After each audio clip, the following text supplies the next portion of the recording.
So, Lies of P Overture. We finished the Lies of P DLC recently here on the channel. There's a full set of gameplay live streams that you guys can check out if you are interested in seeing me go through it for the very first time. It actually took me a little bit to get started with that. We didn't start immediately when the game came out because it was shadow dropped. I wasn't ready. I didn't know whether or not I had a proper save file to even jump into the DLC because you need to be in chapter 9 or whatever it is of the main story in order to be able to even jump into the DLC.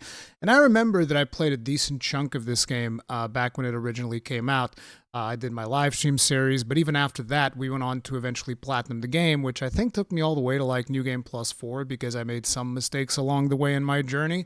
And because of that, I was just thinking to myself, I don't actually want to jump into a brand new DLC of a Souls-like at New Game Plus 4. It just sounds like a bad idea. So I wasn't sure. Eventually we checked out to see which save files I had on my PlayStation because first time I played Lies of P was actually on PS5.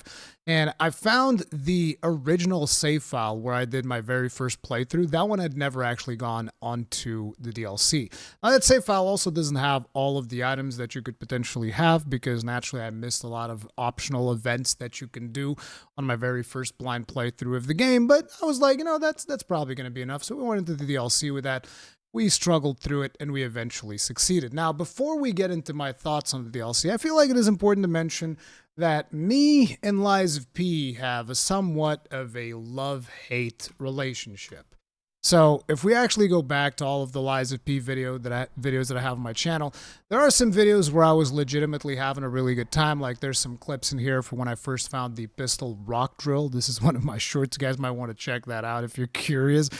There's another one where there's like this falling bridge that I also thought was pretty funny.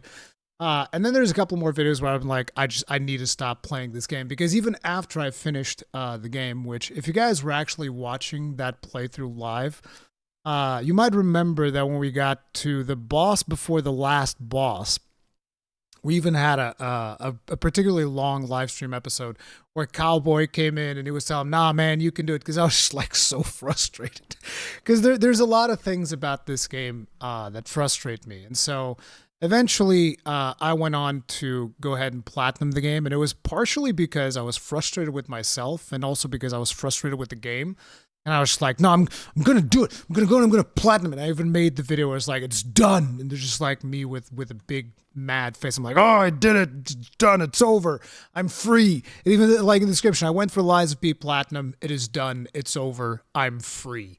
It's just like some funny episodes that we had with that stuff. But having said that, even in the original, there were some things that were kind of like a little bit weird to me. So I remember that I got to the third boss, whatever it was, and when I got there, I actually restarted the weapon. I restarted the playthrough because I was getting frustrated at my choice of stats or whatever it was. And I was like, oh, this isn't working. I don't know what's going on. And then shortly after I did that, they nerfed the boss that I was stuck in. And then eventually they ended up nerfing the boss before the final boss, the one that I was just talking about. And the interesting thing is I never really expressed like, oh yeah, you need to nerf stuff in this game. Just like even throughout some of the complaints that I've had with this DLC throughout playing through it, I've never really wished for the DLC to be nerfed because one of the important things about some of these more challenging games is that there's definitely a lot of players out there that love this type of challenge. I'm usually one of them. It's just with Lies of P, it's a little bit weird with me. It's like, listen, the thing about me and Lies of P is like, look at this. Look at this bottle right here, right? You have this water bottle, and when you close it down, imagine that you don't really put it on properly, right? You put it on like kind of rinky-dinky, and then when it's closing down, it's not really properly sealed, right? It's kind of like slightly open, and that might even like drip, drip, drip, a couple of drips of water, as you can see there. So you need to like really seal it, like so, until it clicks. Like you heard the click, right? That's me in Lies of P combat a lot of times. So it kind of clicks to a certain extent, like enough to kind of get by, but I feel like it doesn't really do the full click. Part of that is because the way that dodging worked in base Lies of P, and it works pretty much the same way in the Overture DLC, and I know that a lot of people swear by the dodge. I don't like it, and it's funny because in the last boss of this DLC, in the final like big attack that the last boss did, I basically got through that attack through the skin of my teeth by dodging a decent chunk of its attacks. But at the same time, it's so weird. I can't explain it. But this is just to get you guys to understand that it's still very conflicting to me how I feel about Lies of P as a whole, and that stretches out to this DLC. So let's talk about some of the basic things. Starting things off, if you've enjoyed the original Lies of P, you're going to love this. You're absolutely going to love this DLC. You're going to have the time of your life. If you enjoyed base Lies of P, this is going to be right up your alley. It is more of that. It has more exaggerated things in some aspects, which I think is a good thing. It has some really interesting weapons. Like, as far as I'm concerned, when it comes to my favorite thing about this DLC, the weapons are probably going to be it. And particularly the weapon that you guys see me use here, which is I forget what the name of it is, but it's like this spear thing that's got a rocket attached to it. So you can kind of propel yourself forwards with the rocket. And if you actually use the tip that this spear has, you can shoot missiles through it. So it's just like this really redonkulous weapon that you can kind of like rocket propel yourself with it and then shoot missiles out of it.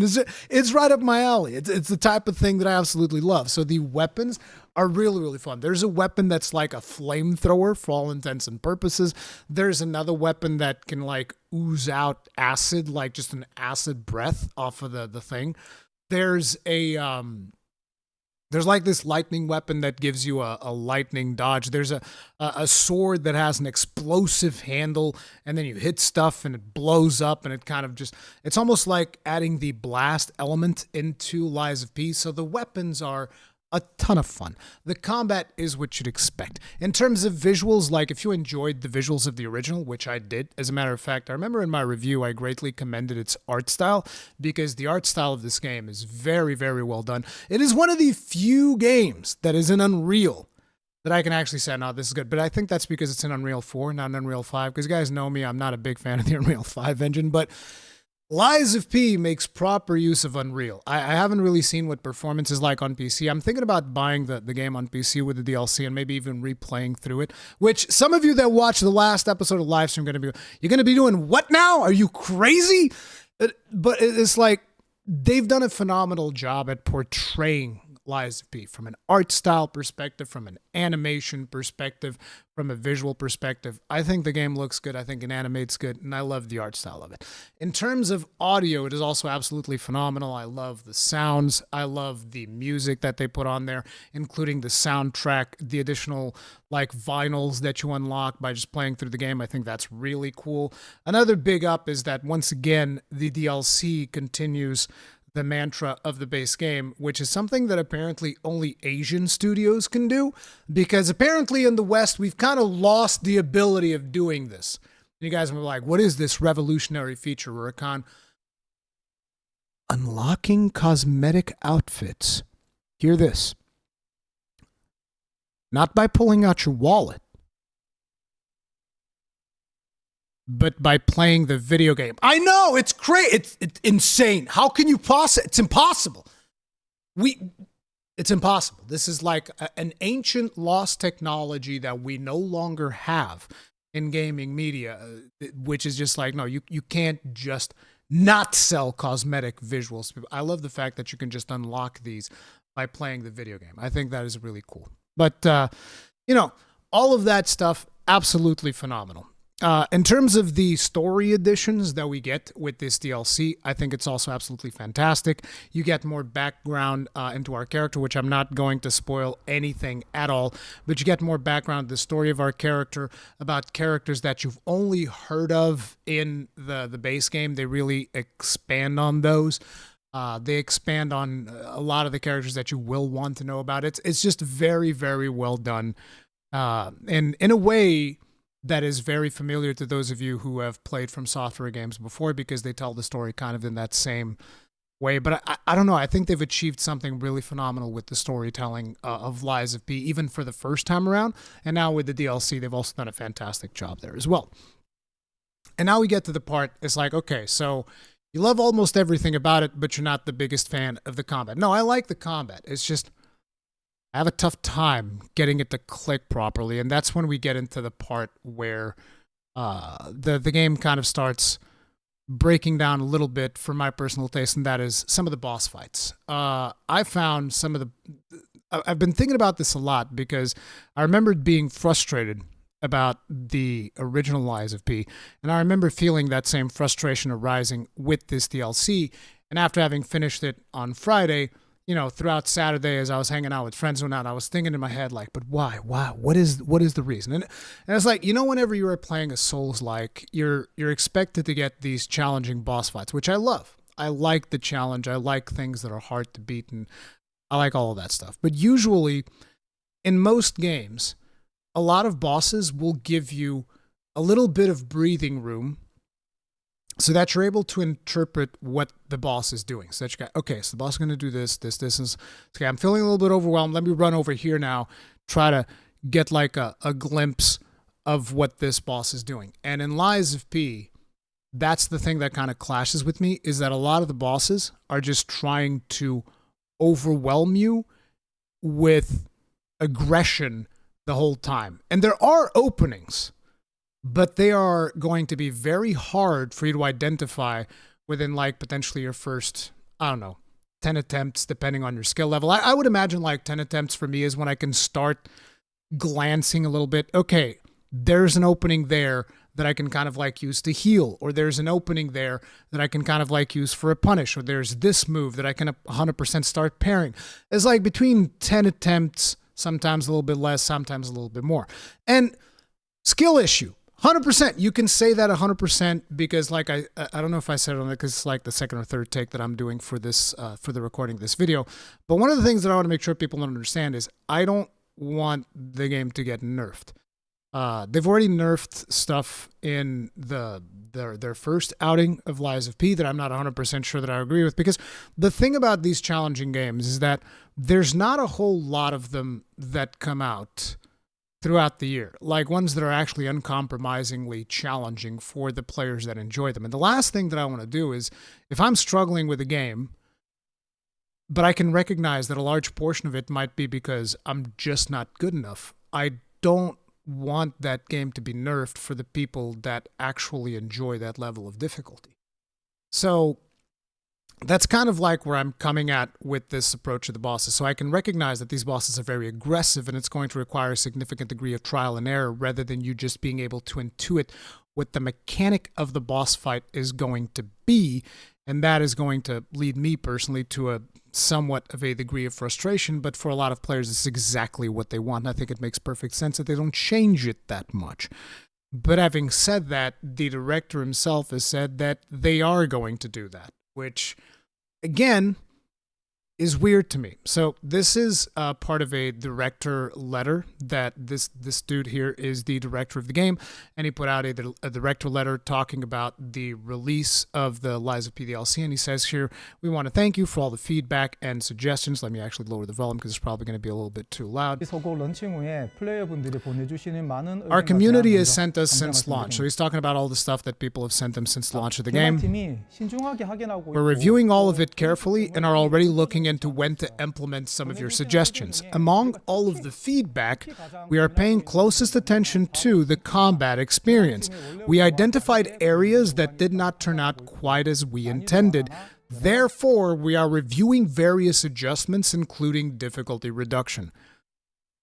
I'm not sure they should be doing this. And, there's more to it than this, because it's not like he's just saying, we're going to reduce difficulty. If you keep watching, he actually goes through and he says, but we need to, combat is like one of the most fundamental experiences in Lies of P. Therefore, anything that we do is going to require meticulous work and thorough testing. So he's making sure that people understand that while they do want to reduce the difficulty, or at least that appears to be his intention, they want to make sure that they do it the right way, and, because they still want to maintain that challenging experience. And that's where we kind of like get to this strange place with Lies of P, which is like, there's a lot of people that are having an absolute blast. I know this. I've seen this. There's a lot of people that to them, this is 10 out of 10.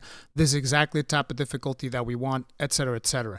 For me, like I said, there are certain things that I find to be a little bit over the top that take it from that realm of enjoyable to frustrating. And I know that there's multiple difficulty modes. We're going to be talking about that because I know that some people are probably listening to this and you're frustrated that I'm not bringing that up. We're going to bring that up. Don't worry. But like before we do that, I just want to point out, right?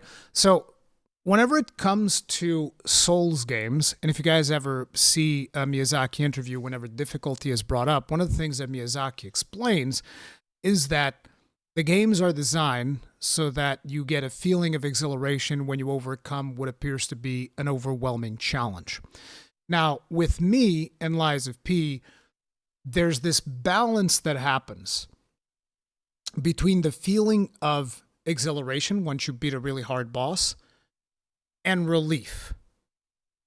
So one of the feelings is it feels rewarding because like, oh, I've beaten this thing. It was great. And then the other one is just a feeling of relief where the reward is a little bit less. You're just relieved because like, oh, thank God that's done. Oh my God. Ooh. And these are two very different feelings. And I think that this is going to be something that is going to vary from player to player, right? And for me, in Lies of P, most of the time what I end up feeling is relief. Out of all of the bosses that I've done in this DLC, I can say that there was one boss that I really enjoyed. If you watched the series, you know which boss it was. And the other bosses had quite a few frustrating mechanics. Like, I'm just going to talk about some of those without getting into too many specifics because I don't want to like spoil those boss fights for people and all that stuff. You can see the live stream gameplay if you want to see that stuff. But so like the first boss that you fight, the camera in there is really wonky because the boss is large, takes up a significant chunk of the screen, and he's just like coming at you nonstop with overwhelming aggression the whole time. And a lot of times I'd be like, I can't even see my character anymore. I just see this boss going like, blah, blah, blah, blah, just like, you know, completely taking up the whole screen, filling it up with, you know, hitboxes. And I just feel like I'm getting overwhelmed the whole time and I can barely see what the hell is going on, right? So that's boss number one. Boss number two, and I've been told that people did not have this problem that I experienced during the streams. Boss number two consists of a boss that has like two it's not like two full characters, but let's just say that's almost like a two enemy encounter. And sometimes one of the enemies is going to be behind you. And there is an indicator on screen throughout a mechanic, like an organic thing. It's not like a UI element or anything like that, but there is an organic thing that tells you, okay, the enemy that's off screen is going to attack. But in my case, I wasn't able to swap targets. So I wasn't able to swap between the enemy that's on screen that I have locked on right now and the enemy that's about to hit me off screen. So what ended up happening is at a certain point, after a certain number of attempts, I was like, I'm just going to take the hits from the enemy that's off screen because I can't swap the lock on to be able to block the hits as they are coming. I'm not even talking about parrying the enemy that's off screen. I just want to be able to block it. And I don't know why. I don't know why I wasn't able to do it. Maybe skill issue, but like I don't think that flicking the right stick left and right is a skill issue, but you know, whatever. It just wasn't working for me. Some people told me it worked fine for me. Don't know what's wrong with your game or whatever. Maybe some people playing on PS5 Pro is playing on base PS5. I don't know. Point being, it was annoying. And I basically just adopted the technique of I'm just going to eat that, heal through it, and really focus on learning the target that I want to go and kill. And so that's what I did. And eventually we beat that boss. And then there's other bosses with other different things. Like there's this boss that is just completely unrelenting, gives you no room to breathe. Then in the final boss, you're talking about a combo that has a string of like 10 distinct moves with distinct timings between them that you're going to have to parry at least half of that combo or you're going to die because you can't block all of it. A lot of things. And I want to make sure that before we go any further, because I already know I'm going to be misrepresented here, I don't think any of this should change. I think that this should be the way to do it. But one of the things that developers did do is they've added difficulty selection. Now, usually most games that add difficulty selection, I tend to like look at it in a much more critical way because what ends up happening is when developers add multiple difficulties, I usually find that for my personal tastes, the harder difficulty gets somewhat compromised because the developers can just go, hey, if you didn't like the higher difficulty, you can just lower it and Bob's your uncle, right? And, you know, that's obviously going to differ from player to player. But that is usually my experience with the majority of video games when it comes to these difficulties. So we played through the whole thing on Legendary Stalker, and I refused to lower the difficulty because, as far as I'm concerned, that is the intended difficulty. That is the difficulty that they say that you have been playing as if you were just playing the default difficulty of Lies of P. Now, additional difficulties add more accessibility. They let more people play and all of that stuff. And a lot of people asked me, I mean, we saw how frustrated you were in those boss fights. Why didn't you lower the difficulty? And as I suspected, which at the time I wasn't 100% sure if that was going to be the case, my suspicion was that the only thing that difficulty would affect was going to be numbers. And from now, having watched videos of the same bosses that I've beaten in the lower difficulties, that does appear to be the case. It's numbers. So the bosses deal less damage. Maybe I don't know if you're able to stagger the bosses more easily. It kind of looked like you're also able to stagger them more easily. So maybe the thresholds are also lowered. So bosses deal less damage, thresholds are lowered, all of that stuff. What does that really allow you to do? Well, it allows you to basically power through mechanics that you aren't meant to power through if you're playing it on the proper difficulty. So you're basically not really learning the boss fight the way that it was intended. And it is, as I say this, I know that there's going to be people saying like, oh, here comes Rurikhan gatekeep. I'm not trying to gatekeep. I'm trying to tell you my interpretation.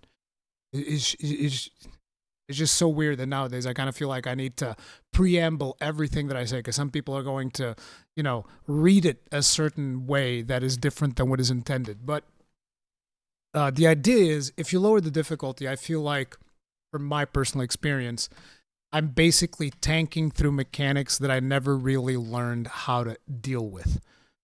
And playing it at the appropriate difficulty forces me to actually interact with those mechanics, because that is the intended design of the fight. That's why I didn't lower the difficulty. And yeah, so I ended up with this very strange experience. I kind of want to replay through it because I think part of it also has to do with the pressures of streaming the game, plus some of the stuff that has happened throughout my real life. But that's not an excuse. It can never be an excuse. And this is what I do. It is what it is. I have to be able to deal with whatever is happening in real life and be able to not let that bleed into live streams. That's just the way that it is. But, I would be lying if I didn't say that that also likely had some influence, because as I was getting ready to record this video, I was watching through some of these live streams that I didn't know. I was like, man, I was actually having a ton of fun throughout a lot of these, because on the last live stream I was saying, I don't know if I'm going to play the next title that they make. Right now, I think what I would like to say is, I don't know if I'm going to stream the next title that they make.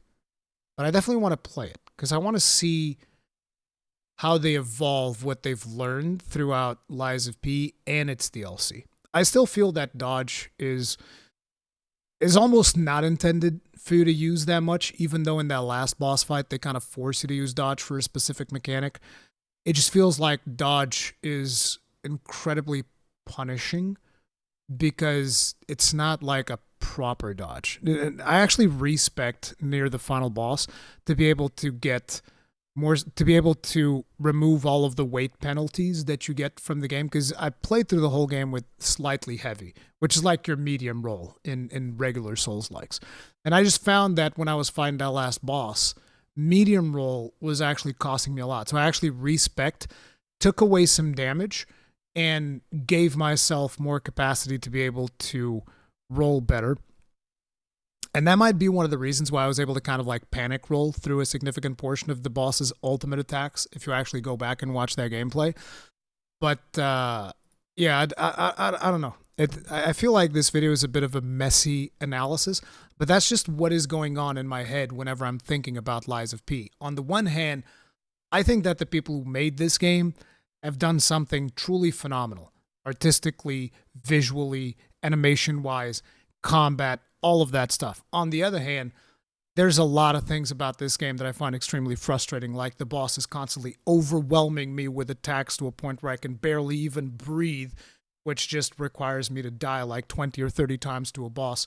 Skill issue, sure, before I actually can start meaningfully engaging with the combat, which feels a little bit weird. But then on the other hand, the weapons in this game, especially in the DLC. Like, the weapon system of Lies of P, by the way, if you've never played Lies of P, I almost want people to play Lies of P just to experience the beautiful weapon system that they've made, which is most of the weapons in the game are constituted of a handle and a blade. And you can kind of like mix and match those to make your own weapon.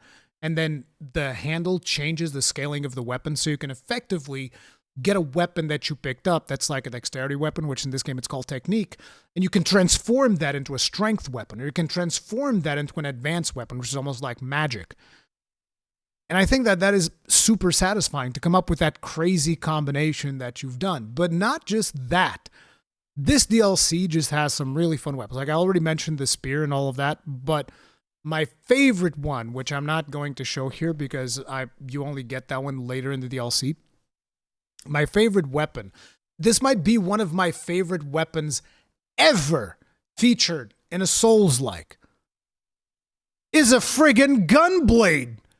Yeah, like straight Final Fantasy VIII gunblade, Final Fantasy XIV gunbreaker main weapon gunblade. Yeah, the thing is, it's not even something that looks like a gunblade, right? The developers were just like, no, we're just straight up making a gunblade. To the point where I'm like, I don't know if Square Enix might not just be like, hey, what? Y'all are flying a little bit too close to the sun. Because like even the animations on that thing reminded me of Final Fantasy VIII and Final Fantasy XIV, okay? Gunblade, by the way, is one of the main reasons why I'm a Gunlance main. It was because I was exposed to the Gunblade weapon like a long, long time ago. One of the first, it was the first Final Fantasy that I've ever played was Final Fantasy VIII on my French cousin's console, right? And Gunblade was a weapon that kind of just like stuck with me, and seeing that in this game and the way that they made the Gunblade work, it was just so satisfying to use. Like, it might be one of my favorite weapons ever in video games. It's just that good. It's a ton of fun. Like, it's really, really good. Even though the moveset's not like overly complex or anything, but it just feels very satisfying to use. And so, you know, there's that. And then I also have to criticize one thing, because you guys know you did this. You know you did this. You know, NeoWiz, you guys that worked on this game, you know you did this. You did me dirty. You did me real dirty. See, there's a boss fight in this game. It's Veronique, for those of you who know who she is. That boss has a big hammer with an explosive top that just like, bam, explosion. And I was fighting that boss. The boss was beating my face, and I always had a smile on my face because I was like, I know I'm going to beat this boss, and I'm going to get that weapon.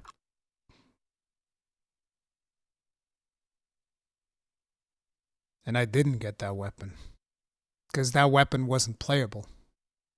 And I can't believe you would do me dirty like this. That was a very despicable move on your part. I will never forgive you for this. Especially because that weapon is being essentially handled by like a humanoid creature. So you usually just assume, oh, I'm going to get that weapon when we're done. That weapon's going to be mine. And no, you don't get that weapon. And I was like, damn, that sucks. That really sucks. But still, the Gunblade was absolutely phenomenal. So hopefully this makes sense to some of you. I still think that you definitely should play Lies of P at some point, even if maybe the demo didn't click with you or whatever. I think that the game is at like 50% off right now.